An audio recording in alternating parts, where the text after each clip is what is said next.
प्रदेश के मुख्यमंत्री शिवराज सिंह चौहान बुधवार को आगरमालवा जिले में पहुंचने पर हेलीपैड पर स्थानीय भाजपा नेता व कार्यकर्ताओं ने पुष्पगुच्छ भेंट कर स्वागत किया, जिसके बाद शिवराज सिंह चौहान कार के माध्यम से बैजनाथ महादेव का मंदिर में पहुंचे, जहां पूजा अर्चना की और करोड़ों रुपए के विकास कार्यों का भूमि पूजन किया और लाडली बहना सम्मेलन में शामिल हुए।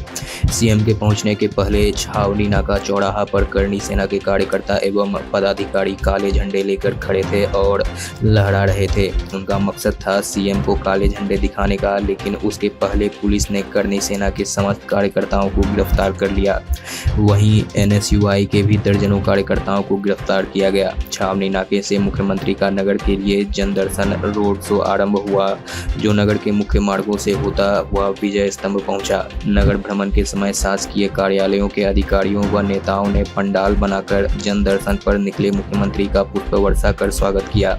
वहीं हाटपुरा में भाजपा अल्पसंख्यक मोर्चा के जिला अध्यक्ष रियाज खान, महामंत्री शाहरुख अहमद, जिला उपाध्यक्ष पप्पू सुनैन, नगर अध्यक्ष शब्बीर मुल्तानी, भैयू खान सहित मोर्चा कार्यकर्ताओं ने पुष्पगुच्छ देकर पुष्प वर्षा कर स्वागत किया। मुख्यमंत्री शिवराज सिंह चौहान के समक्ष आगरा के कांग्रेस पूर्व विधायक रामलाल मालवीय ने मंच पर कांग्रेस छोड़ भाजपा में शामिल होने की घोषणा की।